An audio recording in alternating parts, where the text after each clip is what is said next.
तुम्हाला माहीत आहे का, स्वामी प्रकट दिनी तुम्ही जो नैवेद्य ठेवता तो फक्त प्रसाद नसतो, तो तुमच्या नशिबाचा दरवाजा उघडू शकतो. पण 90% लोक ही मोठी चूक करतात, ज्यामुळे त्यांना स्वामींचा पूर्ण आशीर्वाद मिळत नाही. ती चूक कोणती आणि योग्य नैवेद्य कोणता, हे आज आपण व्हिडिओमध्ये जाणून घेणार आहोत. श्री स्वामी समर्थ. नमस्कार. आपल्या सगळ्यांच्या लाडक्या श्री स्वामी समर्थ महाराजांच्या कृपेने आज आपण एक महत्त्वाची आणि भक्तिपूर्ण माहिती जाणून घेणार आहोत.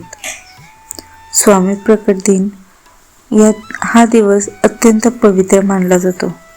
या दिवशी स्वामींची कृपा लवकर मिळते असे सांगितले जातं. स्वामींना आवडणारा नैवेद्य कोणता हे अनेक जणांच्या मनात आहे. पण मित्रांनो, स्वामींना साधेपणा खूप आवडतो. त्यांना मोठेपणा नाही तर भाव महत्त्वाचा आहे. सर्वात खास नैवेद्य म्हणजे पुरणपोळी. हा स्वामींचा अत्यंत आवडता नैवेद्य मानला जातो. तुम्ही यासोबत हेही ठेवू शकता: साखर आणि तूप, दूध किंवा खीर, केळं किंवा इतर फळं, भात आणि तूप. पण लक्षात ठेवा, नैवेद्य किती मोठा आहे हे महत्त्वाचं नाही, तो तुम्ही किती प्रेमाने देता हे महत्त्वाचं आहे. नैवेद्य कसा अर्पण करायचा, आता खूप महत्त्वाचा भाग आहे.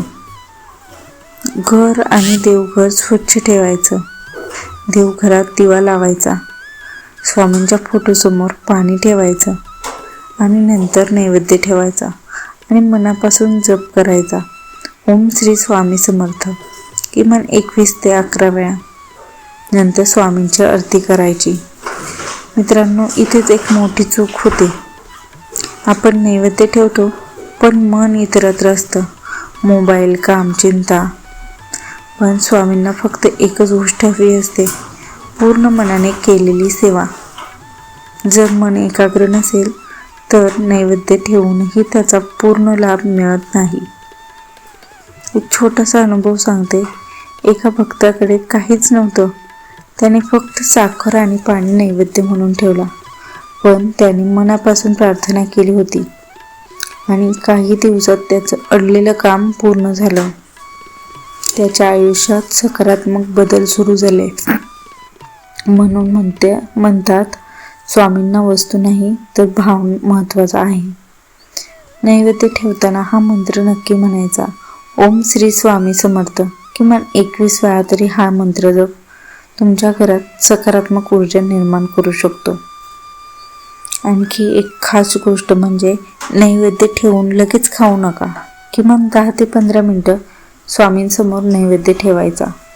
नंतर तो प्रसाद म्हणून घ्यायचा आणि शक्य असेल तर घरातील सगळ्यांना तो द्यायला हवा.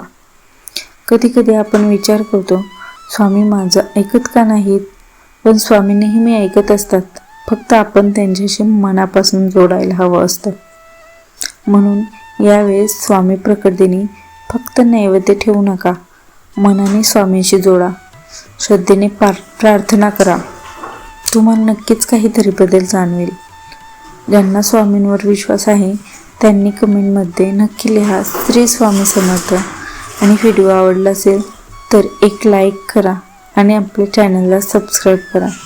आणि हा व्हिडिओ आपल्या जवळच्या लोकांपर्यंत नक्की शेअर करा.